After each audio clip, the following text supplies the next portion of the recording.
This is the Everyday AI Show, the everyday podcast where we simplify AI and bring its power to your fingertips. Listen daily for practical advice to boost your career, business, and everyday life. This week was a wild one in AI news. I mean, we have the world's first trillionaire thanks to AI. We also have the world's most powerful model, but one tech titan refuses to use it because of their data. And we have another big AI company that's not only going public, but they're reportedly going to start an AI pricing war to make AI cheaper. All the biggest names in AI made some big moves this week. And if you took your eyes off the road for more than a few minutes, you probably missed some pretty impactful news that will move the needle for your company or your career. But I get it. You can't spend every hour of every day trying to keep up. That's what I do for you. And that's what we do here with our Monday show called the AI News That Matters. So if you're new here, welcome to Everyday AI. My name's Jordan Wilson, and we do this thing every day, and it's for you. This is your daily live stream podcast and free daily newsletter, helping everyday business leaders like you and me not just keep up with everything that's happening, but I help you separate the real from the fake, the fluff from the meaningful. I tell you what matters. You use that information to grow your company and your career. So if you haven't already, please make sure to subscribe to the podcast if you are listening on the podcast side. And then make sure you go to our website at youreverydayai.com. Sign up for the free daily newsletter. We're going to be recapping not only the big AI news stories we're going over today, but everything else that's happening in the AI world that's going to impact you. So without any further ado, because we have a lot to get into. And one other, FYI. So normally I love doing this show live on Monday mornings. I am having to record this one a little bit early just because I'm doing some traveling. So if there's some big news that broke late over the weekend, might not have it in this episode, but make sure you do check out our newsletter for that. All right, so we're actually going to start with a breaking update in the Anthropic versus White House Fable development. Like I said, I'm traveling this week, and we actually didn't get this story in the live stream version of today's show, so this is kind of a podcast exclusive that we'll kick off the show with. So the White House's urgent action to halt Anthropic's latest AI model highlights the growing concerns about national security and the rapid pace of AI development. So the Trump administration imposed sweeping export controls on Anthropic's new AI model, Fable 5, just days after its public release, citing national security risks, according to Politico.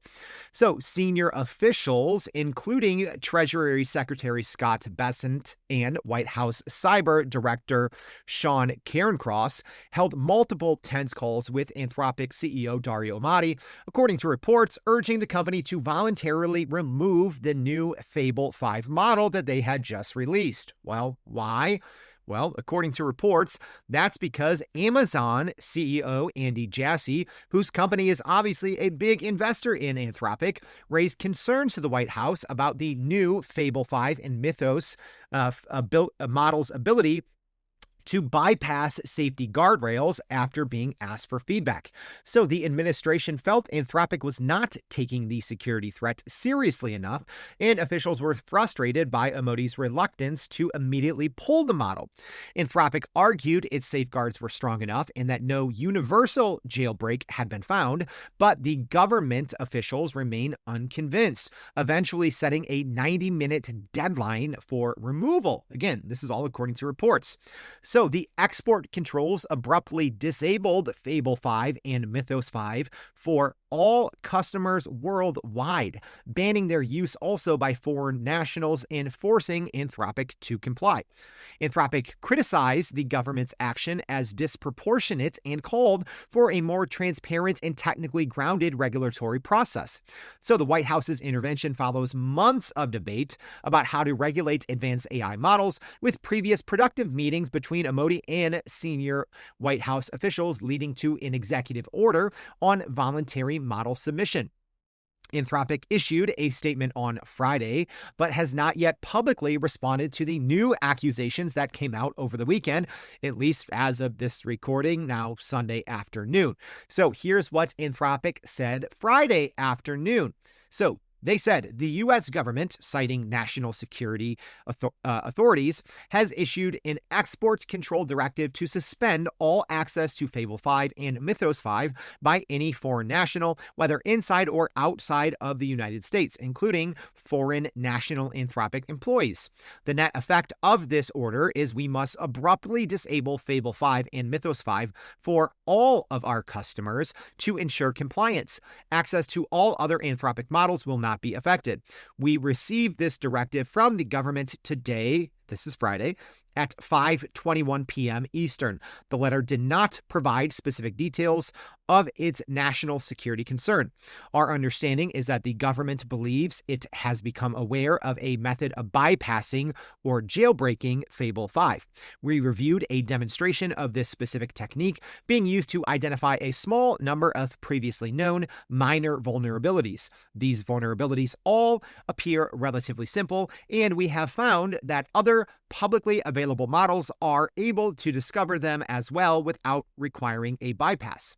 So there will surely be an update to this story on Monday, and we'll be sure to include this in our newsletter so you can make the right decisions for your company. So this obviously has both Anthropic insiders and connected investors kind of shook, right? So previously, between the Department of Defense's decision to label Anthropic a supply chain risk and to prohibit the Department of Defense and certain branches of the federal government from using any Anthropic models. So this kind of back and forth between Anthropic and the U.S. government has been going on for a while now, but this is pretty bad timing for Anthropic. So there was obviously a lot of good and bad reaction to their new Fable 5 and Mythos 5 release, and we will be covering that in a later kind of segment here on this very show here in a couple of minutes.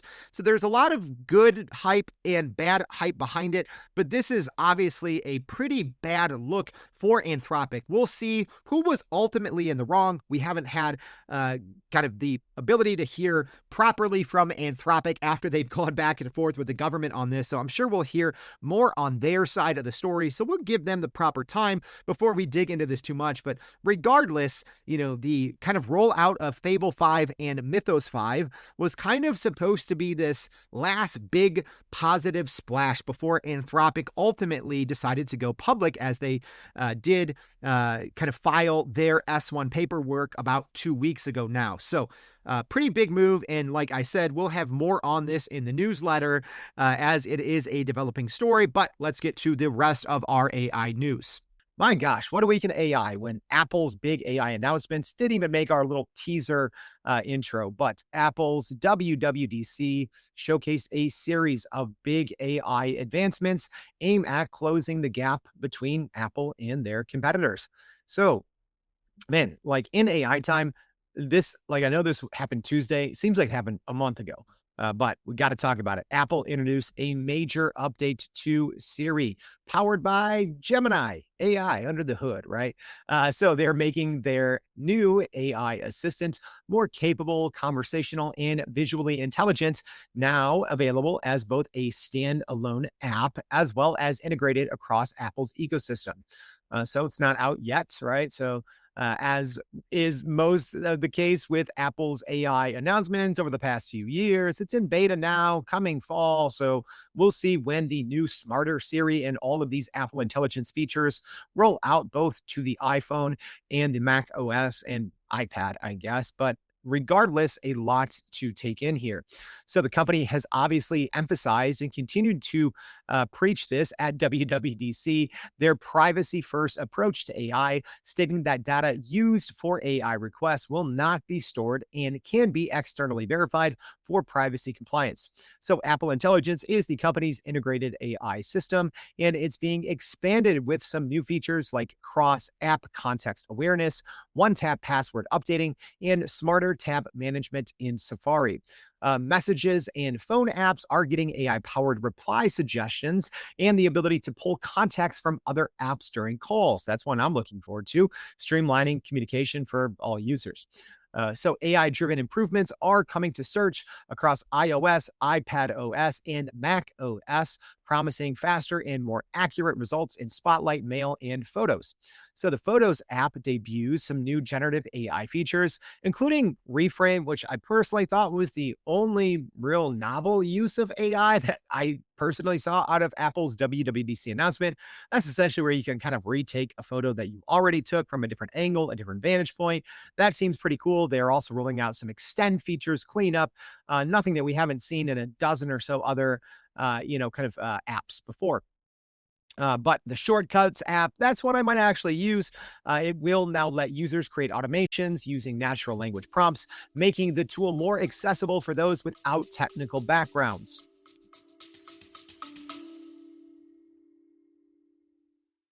AI moves too fast to follow, but you're expected to keep up.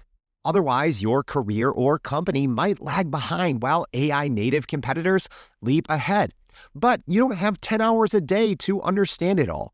That's what I do for you. But after 700 plus episodes of Everyday AI, the most common questions I get is, where do I start? That's why we created the Start Here series, an ongoing podcast series of more than a dozen episodes you can listen to in order. It covers the AI basics for beginners and sharpens the skills of AI champions pushing their companies forward. In the ongoing series, we explain complex trends in simple language that you can turn into action. There's 3 ways to jump in. Number 1, go scroll back to the first one in episode 691. Number 2, tap the link in your show notes at any time for the Start Here series, or you can just go to starthereseries.com, which also gives you free access to our Inner Circle community where you can connect with other business leaders doing the same. The Start Here series will slow down the pace of AI so you can get ahead. So obviously the highlight here is Apple rolling out a dedicated Siri AI app. So not only is the company saying Siri will actually be smart this time, for real, but all of the conversations that you have with Siri, whether they're on your phone, on your computer, will be synced in a dedicated Siri app. So we'll see how all of this goes. Obviously, Apple has gotten into a little bit of trouble for promising things in terms of Apple Intelligence and the smarter Siri. In 2024, they didn't deliver, and they had to pay a $250 million lawsuit. So I did go over this in much more depth in episode 794. So make sure you go check that out if you want to hear more on any of this. But the big picture here is Apple says the new Siri AI will understand personal context across messages, emails, apps, and what is shown on screen. And then that, syncs across the Siri app if you're using iCloud. So when might you get this? Well, the broader Apple Intelligence updates are expected this fall, and the most important Siri AI, so the final thing that they demoed, is likely arriving later this year. So presumably that would be late fall, early winter, in English first. So yeah, not rolling out everywhere. We'll see how many times that timeline gets pushed back. There is a beta version out now, although even if you got on immediately, like I did, you're probably still on the wait list. It seems like they're letting very few people in on the beta, but then the kind of the rollouts then after that. So some of the other Apple Intelligence features coming out in the fall, and then the broader Siri AI rollout later this year. All right. Is chat dead? Well, maybe. And there's probably something else bigger coming, which we've been talking about for a long time. But I think this is an important news story to talk about just because of the shocking headline here that chat is dead. So OpenAI is preparing to radically transform ChatGPT into a super app in the coming weeks, according to a report from the Financial Times. So the company aims to shift ChatGPT from a simple app chat interface to a gateway for advanced agents, coding tools, and productivity apps, focusing on features that could drive more financial revenue. So and here's the reason why I'm thinking this is a top AI news story here. So according to the Financial Times, a senior OpenAI staff member told the Financial Times that, quote unquote, chat is dead, signaling the major change in direction for the company's core product. So, OpenAI's new model will reportedly encourage users to rely on its apps, coding tools, and image generation features, moving away from the traditional prompt based chat experience. So, the company is also planning to introduce enterprise oriented pay schemes, including per token pricing, to attract more business clients and boost revenue as it competes with Anthropic in the race toward a public offering. So, Anthropic, OpenAI's main competitor, has recently pulled ahead in some people's view by targeting enterprise customers with its Claude AI platform rather than focusing on the general public, which is what OpenAI's been doing, as they did officially just hit 1 billion weekly active users. So, we've known now for a couple of months that this has been, ChatGPT's priority in terms of its plan, but pretty shocking headline nonetheless to see that an OpenAI senior staff member, obviously on background or off the record, saying chat is dead, which is interesting, right? And it makes me think how important it is to start changing your mindset, right? So, taking a pause here from the news piece of it, even for myself, I'm using just the chat products way less, right? I'm using ChatGPT online less. I'm using Claude.ai less, right? I'm moving more and more into the super app territory, right? It's no surprise, you guys all know when I'm, doing these shows, I usually have Codex and Claude Code running right now. I actually have Codex working now for more than a day, going and testing out things in the new Claude Fable model. So, let me know if, do you guys think we should focus a little bit more on super apps? Maybe I'll do a dedicated show on super apps, going over what they are, why they matter, how to use them, what constitutes a super app. Just let me know. Comments, as always. I always have a number, y'all. So if you are listening on Spotify, say super app yes, super app no. Same thing, live stream audience. Let me know. Personally, I think it's smart to start looking there. So if you are using these desktop autonomous agents, right, Codex, Claude desktop, Cursor, anti-gravity 2.0 desktop, that is kind of, I think, the next wave. All right. Let's keep it going. Speaking of OpenAI, another piece of big news, they have officially filed for their IPO. So OpenAI has confidentially submitted paperwork to go public on the US stock market, a move expected to result in one of the highest valued IPOs in history. So OpenAI's confidential S1 filing with the SEC signals a potential IPO, valuing the company at nearly $1 trillion or maybe more, but at least as of now, we're seeing a lot of numbers in the mid 900s to $1 trillion in terms of the company's current valuation. So the company says it has not decided on the timing of the IPO, citing ongoing internal considerations that may be easier to address as a private entity. So yeah, we saw some reporting this week that said OpenAI may wait up to a year to go public because there are some big projects that they want to kick off that they say would be easier to do as a private company versus a public company. But obviously, filing the paperwork now gives them the option and the flexibility to go public sooner if they so choose. So OpenAI's chief rival, Anthropic, has announced plans to go public last week, highlighting the surge of AI firms entering the public markets so far in 2026. And yeah, we're going to be talking about SpaceX, obviously. But it's not only that OpenAI is saying, yeah, we're going to go public at some point, but at the same time, they also said, yeah, we're going to start a pricing war, but in a good way for consumers. The Wall Street Journal reported that OpenAI is considering major cuts to token pricing as it prepares for tougher competition with Anthropic and as enterprise customers complain that their AI usage bills are rising too fast. Yeah, now all of a sudden, all those companies that were going hard on token maxing in Q1 and blew through their budgets, all of a sudden they're like, wait, we should probably be focusing on token efficiency. And weird. I told you all about this. When did we go over this? Go listen to episode 789, our Start Here series, when we talked about this shift from token maxing to token efficiency. But this move from OpenAI signals that they're, well, acknowledging that and that they need to start highlighting, well, they're right now the most token efficient company when it comes to price. So they're looking to even maybe potentially undercut a little bit more after Anthropic's recent Fable model release, which we will also talk about here in a second. But next big piece of AI news, Jeff Bezos saw Elon Musk become a trillionaire, and he's like, that sounds good. Let's raise more money for another one of my companies. So Prometheus, that is the AI startup led by co-CEO Jeff Bezos and Vic Baha. They announced a massive 12 billion. Yes, billion with a B.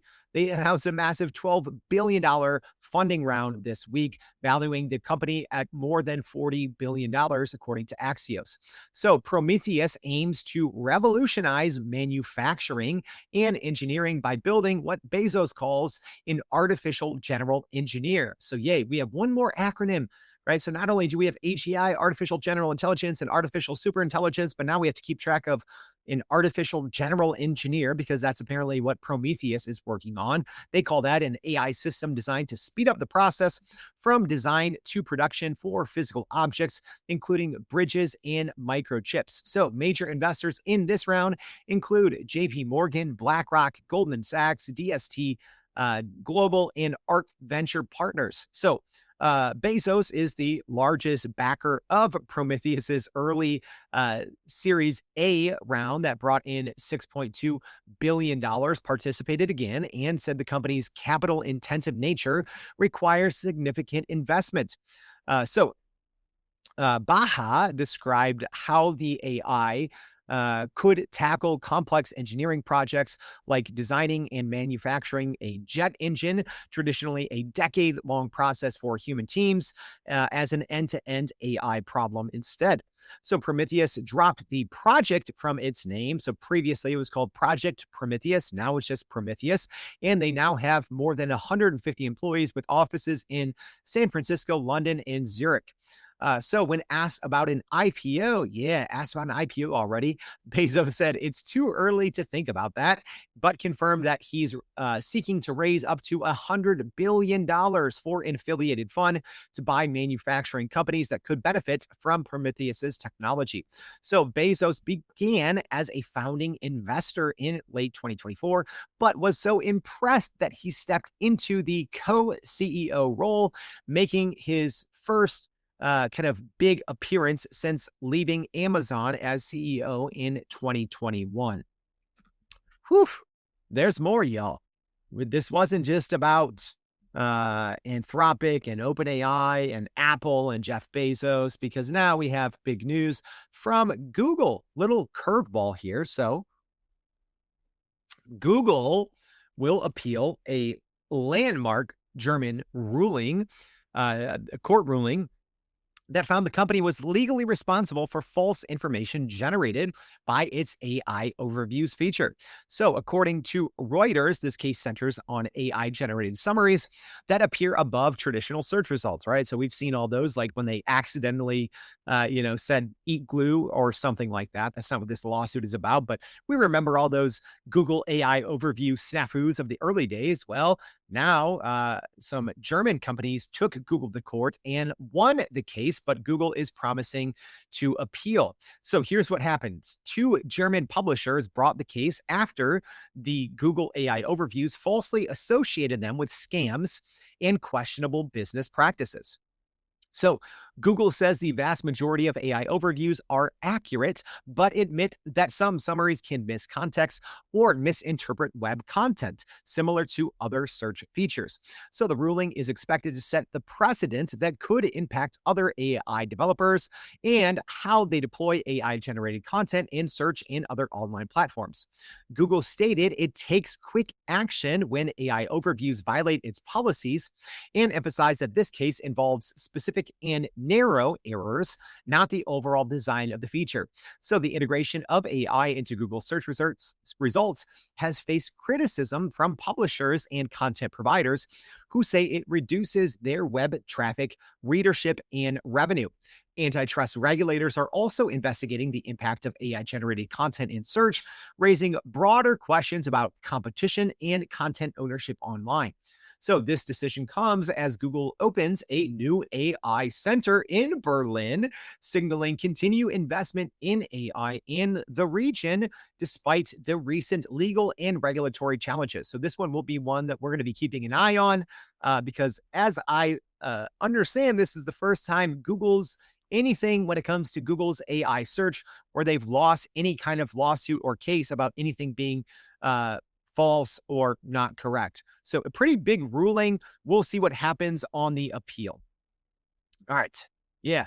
Big Microsoft news is now as well. This one technically half Anthropic, half Microsoft. So let's start at least with Anthropic's new model. And yeah, I'm not going to spend too much time on this because we already did a dedicated episode on Anthropic's new Fable 5 and Mythos 5 models that were released. Pretty big release. So go check out episode 796. All right. We did a dedicated episode. So we won't go too much on the actual release and the benchmarks and the use cases and where it shines, right? We covered all that in that episode, but let's at least get the basics for those that only maybe tune in on Monday. So Anthropic has released Fable 5 and it is generally available. So both in Claude AI in subscriptions only until June 22nd, when Anthropic said it won't be available for subscribers anymore. At that point, you will likely have to pay the API cost, which is very expensive, more than twice the cost of Opus 4.8 at $10 per million input tokens and $50 per million output tokens. So the company is calling it its most capable model to date. And the headline feature from Anthropic is long horizon work. So Anthropic says that early testers who used Fable 5 for major software engineering, finance, vision, legal, spreadsheet, and research tasks said that it took months of work or engineering into days or hours. So in terms of the actual capabilities of the model, it is pretty impressive in terms of what the model can actually accomplish, especially across these specific domains. So that is the Fable model, but Anthropic also launched Claude Mythos 5 for a limited group of cyber defenders in the Project Glasswing group. And then they later kind of select biology researchers.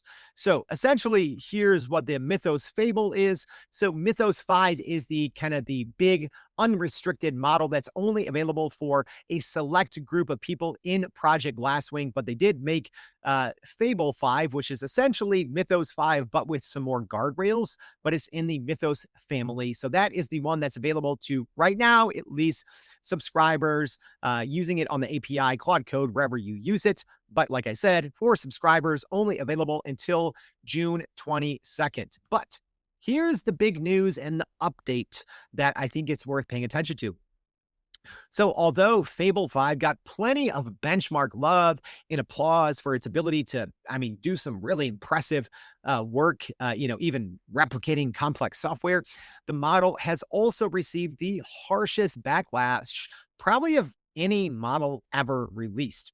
So Anthropic has faced ongoing controversy due to Fable's aggressive safety controls, its once hidden model rollback, and its mandatory data retention policies, according to reports from The Verge, Reuters, Forrester, and more. So here's where we get into the backlash that was really just dominated the news cycle this week. So Anthropic has essentially eliminated zero data retention agreements for Fable 5 because now they require all prompts and completions. So they require anything that you send to Claude and anything that Claude produces from what you send it to be stored for 30 days. So yeah, there's no more zero data retention agreements, HIPAA, all these things. Yeah, it's bad. So now Anthropic stores that for 30 days with flagged conversations potentially held for up to 2 years and safety scores for up to 7 years. And if something does get flagged, that means a human has the ability to read it. So why is this such a big deal? Well, you'll see now, finally, we'll get to the story I have on my screen here. So this mandatory 30-day data retention has actually led Microsoft to block internal use of Fable 5, citing risks of proprietary code exposure and conflicts with its strict internal compliance standards, even as Microsoft continues to sell the model to external customers. Let me talk real quick just about how big of a deal this is. So Microsoft is one of the biggest investors in Anthropic. Not only that, but Microsoft makes money when you use Anthropic in its Copilot. So Copilot is powered by both OpenAI's GPT models as well as Anthropic's Claude models. So not only does Microsoft make money when people use Claude, right, via the Foundry and everything else, but they are one of the biggest investors in Anthropic. So you would think, if nothing else, Microsoft is pushing Anthropic use out the wazoo. And it is the opposite. So apparently, according to reports, they cannot use it internally for that very reason, the 30-day data retention. And, I think actually for me, I kind of took it easy on Anthropic on the 30-day data retention because I didn't want people to be like, oh my gosh, Jordan, you're so biased. And I'm like, no, this is the truth. So now that, one of the largest companies in the world has done this, I can say, for me, I don't care. And I've said this on the show all the time, right? I'm a small business owner. I don't care. Anyone can take my data. You can take all my inner, my books, my revenue, my game plan, my internals. I don't care, right? If I'm a company, if I'm an enterprise, I'm following Microsoft's lead right now. And I'm saying if Anthropic has this 30-day mandatory data retention, I'm not touching it. This is unprecedented, y'all. Like, this literally doesn't exist, has never existed, to where if you use Fable, not only anything that you put in there is going to be retained by 30 days, but if it gets flagged, which there's not a lot of permission on what could get flagged because it seems like anything is getting flagged, and I'll get to that here in a second. But at that point, not only is your data, kept by default, anything that you send for 30 days, but also it can be, if the conversation is flagged, it can be potentially held for up to 2 years.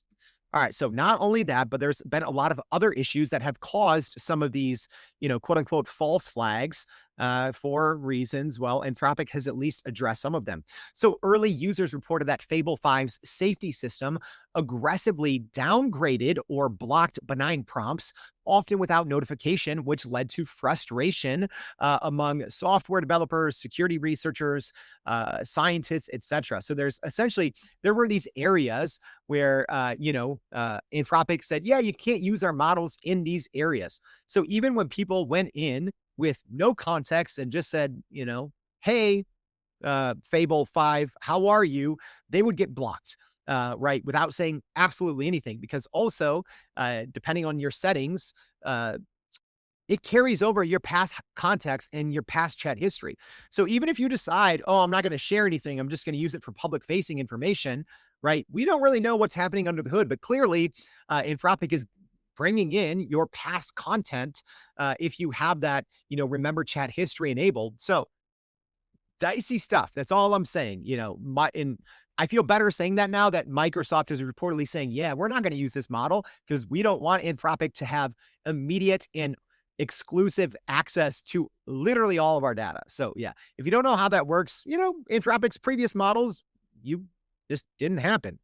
All other models, it doesn't happen. If you're on a paid business plan, companies can't use your data, right? They can't store your data unless ordered by a court. This is the first time an AI company has ever chosen to say, yeah, if you use our model, we're going to keep your data for 30 days. Wild.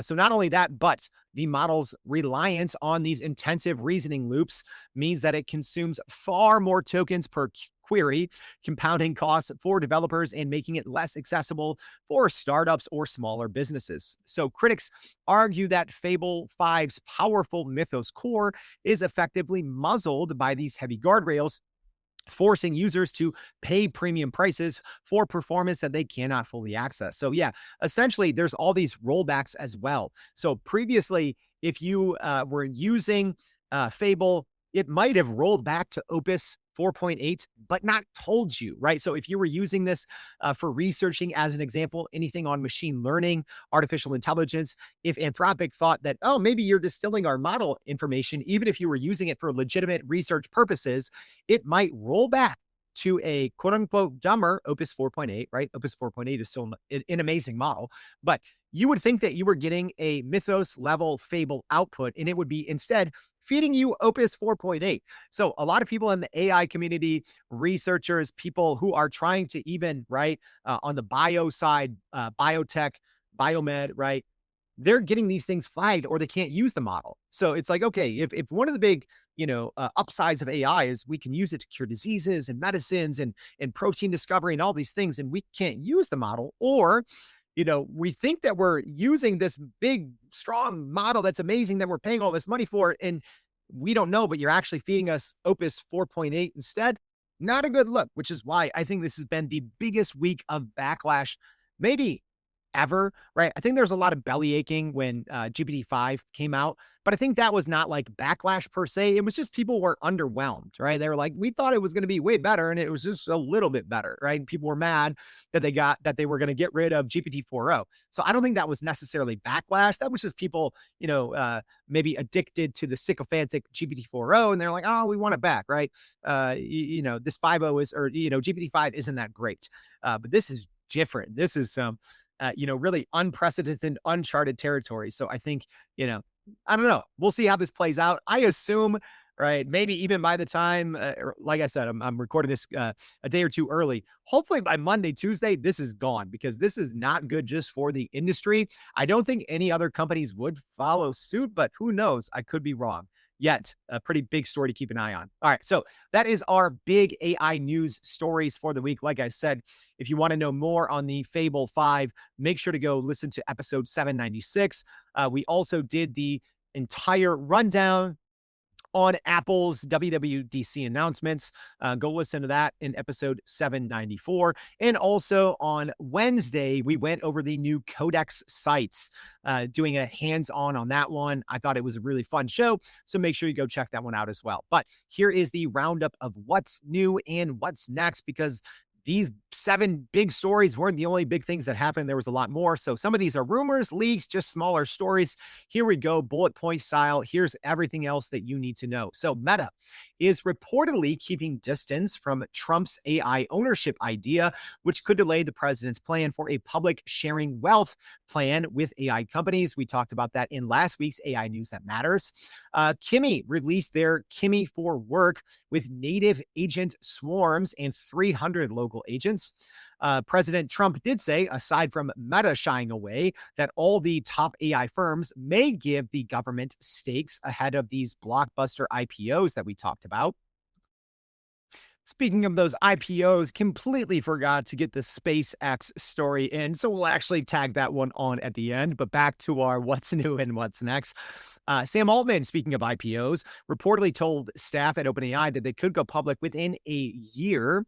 Next, New York lawmakers approved a 1-year pause on large data centers. Next, OpenAI agreed to acquire Ona, adding secure cloud execution technology to Codex.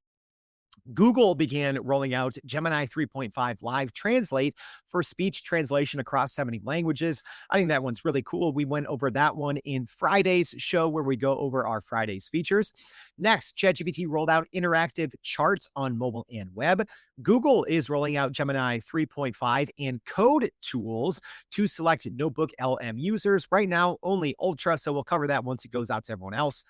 Next, a Mississippi federal judge removed all lawyers from a case over AI hallucinated citations. Not good. Gemini Omni Flash takes first in Arena's video leaderboard. Next, OpenAI is planning a $500 billion Ohio infrastructure deal, according to reports. Speaking of Arena leaderboards, Fable 5 from Claude took first place in almost all categories, including text and agents. Oracle customers can soon use their universal credits for OpenAI models and Codex. IBM, in a new study, found that two-thirds of tech leaders accountable for AI that they don't even control. China reportedly is preparing a nearly $300 billion AI funding plan for nationwide infrastructure buildouts. Amazon secured a $17 billion delayed draw loan for AI infrastructure. OpenAI added email drafting, editing, and sending. Pretty cool. We went over that one on Friday's show as well. And JP Morgan said that AI agents drove a 20% increase in private banking gross sales. All right, so that's all for our kind of bullet point roundup. Now, let me not forget, one of our biggest stories. We'll actually do this one to wrap here. So, SpaceX. Yeah, SpaceX is public, and what a big splash, making Elon Musk the world's first trillionaire. So SpaceX went public officially and live on Friday, and the SpaceX shares jumped about 25% since their opening in their NASDAQ debut, trading near $170 and pushing the rocket company's market value to roughly $2.2 trillion. Yeah, talk about a astronomical in terms of their reported revenue right now. So the stock opened at $150 per share, above its 135 IPO price, but below the 175 level initially suggested by trading desk interest, showing strong demand, but some caution around the valuation. So the debut reportedly makes Elon Musk the world's first trillionaire on record and is expected to create thousands of new millionaires at SpaceX and several new billionaires among the earliest SpaceX employees and investors. So Goldman Sachs rose about 3% as investors rewarded its lead role in the IPO, while space-related stocks such as Redwire and Rocket Lab fell sharply as attention and capital shifted toward SpaceX. So CNBC reported the retail traders showed heavy interest in the offering, but SpaceX allocated a smaller than expected share of IPO stock to retail buyers, leaving many to chase shares after trading began. So this is big for a lot of reasons that are outside of what you think SpaceX actually is. That's because in May, essentially SpaceX became a lot of different things, but Grok and XAI, kind of Elon's other companies on the AI side, are a part of SpaceX. So now not only does Elon Musk have two companies that are top 10 in market cap with Tesla in there as well, but I think SpaceX, and we'll see this more how this plays out over the next year or so. But what we've seen, aside from them being the rocket company and now housing XAI and Grok, well, they're maybe the could be a big compute player as well, because we've seen stories in recent months about how as an example, they have a multi-billion-dollar longer-term partnership with Anthropic. So all of these other AI companies that maybe can't get the compute that they need, it looks like SpaceX is going to be a major player in that. So not only from the data centers that they've already built, the Colossus series, but also with the group's plans to eventually have compute in space, right? Which sounds crazy, but a lot of companies are talking about it. And obviously, you would assume the AI/space company would be one of the first to actually accomplish that at scale. So this is a lot more, right? So as we talk about SpaceX in the coming months here on the show, it's not just about the rocket company, right? SpaceX also includes XAI/Grok, as well as just the ability to serve that AI compute that thousands of enterprise companies need. Because right now, if you want to bring a big AI project online, it could be difficult unless you're like a Fortune 100 company to be able to get the compute that you need sometime to run the world's most advanced and agentic models. All right, so that is a wrap. All of our big AI news stories. So I hope this one was helpful. So like I said, we do AI news that matters on Monday. On Wednesdays, we go hands-on and we bring you AI at work on Wednesdays, usually a demo of a new AI release, or sometimes we do it by category. So make sure you tune in for that one. And then on Fridays, we go over AI Feature Fridays. So all the new features that you can actually use live that day, we do that on Fridays. And then on Tuesdays and Thursdays, we kind of rotate the shows. So that's our lineup. If you only listen on Mondays, which I hear a lot of people do, I encourage you to look outside of just Monday. So thank you for listening. Make sure you go to youreverydayai.com. Thanks for tuning in. We'll see you back tomorrow and every day for more Everyday AI. Thanks, y'all. And that's a wrap for today's edition of Everyday AI. Thanks for joining us. If you enjoyed this episode, please subscribe and leave us a rating. It helps keep us going. For a little more AI magic, visit youreverydayai.com and sign up to our daily newsletter so you don't get left behind. Go break some barriers, and we'll see you next time.